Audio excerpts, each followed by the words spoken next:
Hey, what's going on, everyone? Tonight is the Oscars, so it is time for me to give my own personal top 10 favorite films of 2025. Obviously, this is going to be limited to things I have seen in 2025, so there may be films that you think are worthy of my list that I just missed, so I couldn't put it on my list. Also, this is based on my own personal opinion. There's no other bias than that. Make sure when you hear this list that you comment your own top 10 list for 2025. I would love to hear some of the films that you guys loved as well, and maybe you can even give me some recommendations of things to watch. I always love that, so make sure you do that after this video. And before I list off the 10 films that I personally would have placed in the best picture category, here are 5 honorable mentions for you. So here we go. Some films that I wanted to put on the list and just couldn't quite find a spot for are Thunderbolts: The New Avengers, Predator: Badlands, Weapons, The Naked Gun, and Companion. Overall, I gotta say, I thought that this was one of our weaker years for films. I mean, I didn't walk out of any of them saying that anything was really a masterpiece per se. That's not to say that there weren't great films this year. There always is, but there just wasn't that one special one. But I'm gonna do my best to place 10 films that I just thoroughly loved in the number 10 spot. This one's gonna be a little bit unpopular, but I am placing Wicked for Good in this spot. I know that people didn't love this one as much as the first, and to be honest, I don't know that I necessarily did either, but I thought that this was a really worthy sequel to the first Wicked. The emotions brought upon me in the third act are just indescribable. I just truly was invested with these characters, and I couldn't wait to see where their journey goes, and I'm also somebody who's not seen the original source material, so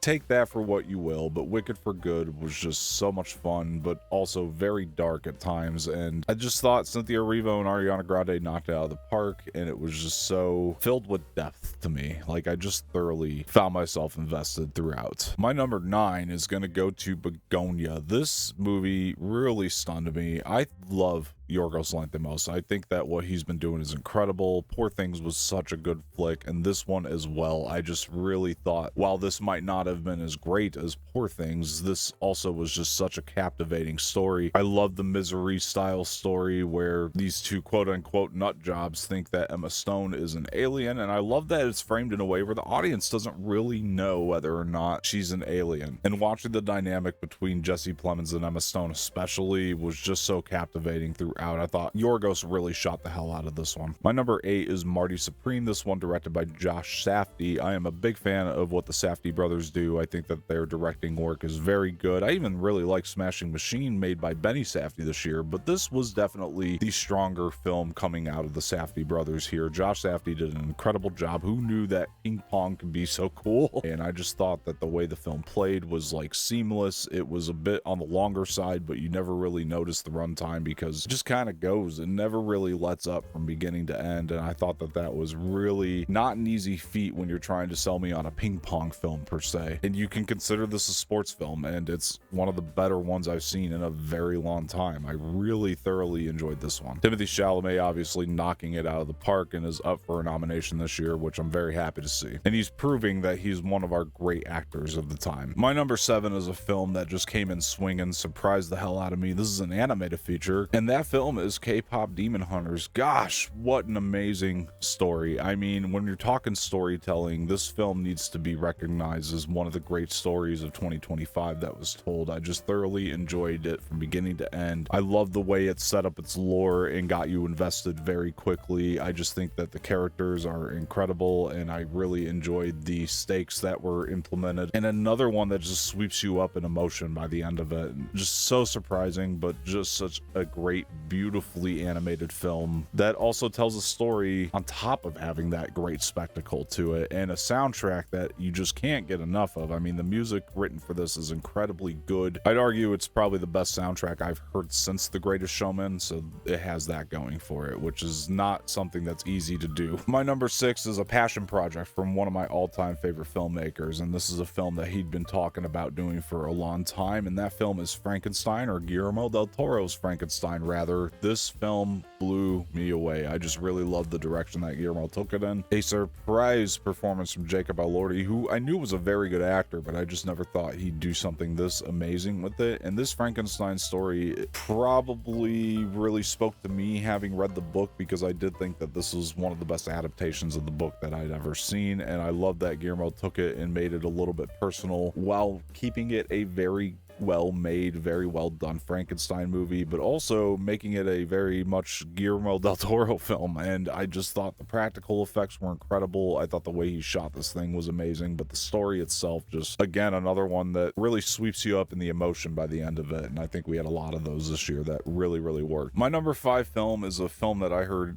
quite the mixture of opinions on this year, but man, I just really loved it from beginning to end. It was kind of one of those things where people spoke of it negatively and I didn't really understand what they were talking about, but that's okay. Everybody's experience with each film is going to be different, but my number 5 is going to be Sinners. I just thought that this was a film that delivered on everything that I could have asked it to and more. I mean, I just really enjoyed the vibe and the feel and Ludwig Göransson's score, and this one also really good soundtrack to it as well. You're kind of going in there to see a vampire film, but it's really just about these two brothers smoke and stack, and that's really what holds it up the entire time. Michael B. Jordan having to play 2 different roles in this one, and I thought just did an astounding job with that. Ryan Coogler also proving to be one of our better filmmakers of this time period, and I just thought, man, what a great original film from him. And it really did deliver on the vampire aspect, let's be honest. I mean, there were some scenes that were really freaking cool. I loved Sinners so much. My number 4 is a film that I just felt like we really needed right now and really set the tone of what this genre can do moving forward, and this film was Superman, or James Gunn's Superman rather. How amazing was this? I mean, it just really felt like a comic book come to life in so many ways, but also it is the start of James Gunn's DC universe. Not really, it was really Creature Commandos, but movie wise this was the start of it, and I just thought he just really set the tone very well and really got me interested to see what in the hell else was going to come into this universe. It's got great performances from David Corenswet as Superman himself, Rachel Brosnahan as Lois Lane. I thought that their chemistry was incredible, and Nicholas Hoult gave a Lex Luthor that I was not expecting to see on the screen, but just couldn't have nailed it any better. And I really loved the statement that this film made on humanity in general, and I thought the way that they made Superman love humanity, which is honestly very true to the character, that was fantastic. But also they didn't make him not flawed either. Like, this guy has a lot of flaws, and this was just such a cool version of Superman. He's a little bit punk rock, and I thought that that just spoke to me and my sensibilities. What an amazing film Superman was. I'm so glad that this one got off the ground and it came out as well as it did. My number 3 is one that I was not expecting to love as much as I did, and I don't think is getting the love that it quite deserves. I just thought this one blew me away, but my number 3 is The Long Walk. Oh my gosh, this was a Stephen King adaptation, and I was just so stunned by this film. Even though the ending didn't quite stick it where I wanted it to, the rest of the movie is just filled with so much depth and substance, and has characters that I love, and has a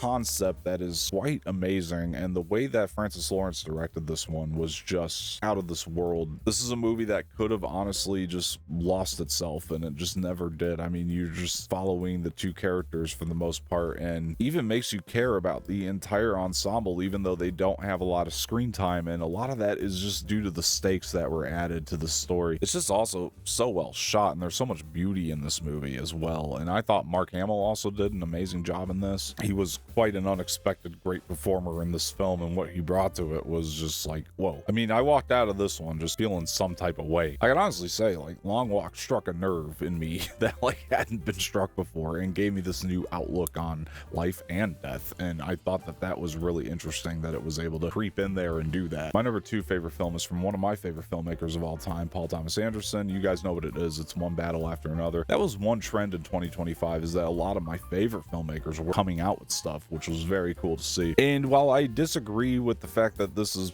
Anderson's best film, as a lot of people have stated, I did think that this was up there amongst the best. This one was definitely very captivating and definitely very off-putting in a lot of ways, but in the right way. I love seeing all the influences that Paul Thomas Anderson had brought from prior films that he had made into this, and I thought that the story that he's telling is obviously a very important one for right now. It's very relevant to today's time, but at the end of the day, it really just came down to the characters for me and their journey and what they were going through. And I think that Leonardo DiCaprio was great leading this film. I thought he did a really phenomenal job, but then you also have great side supporting cast members with Sean Penn and Benicio del Toro. Probably the standout, honestly, was Benicio, and Chase Infinity as well was also a big standout and a very big newcomer. I constantly look back at this film and just am stunned with its existence. I just think that Paul really did it again. I mean, the guy just doesn't miss, and I think that that is the bigger thing here, is that Paul really has a very consistent output with his films. There's not one that I have actually disliked. Like, everything he's done has been very interesting to me so far, and this one is no exception. But this one also is one of the most layered films that he did, and it was really interesting for him to kind of make a big blockbuster film while also saying so much and being very Paul Thomas Anderson about it. It wasn't like he pulled back just because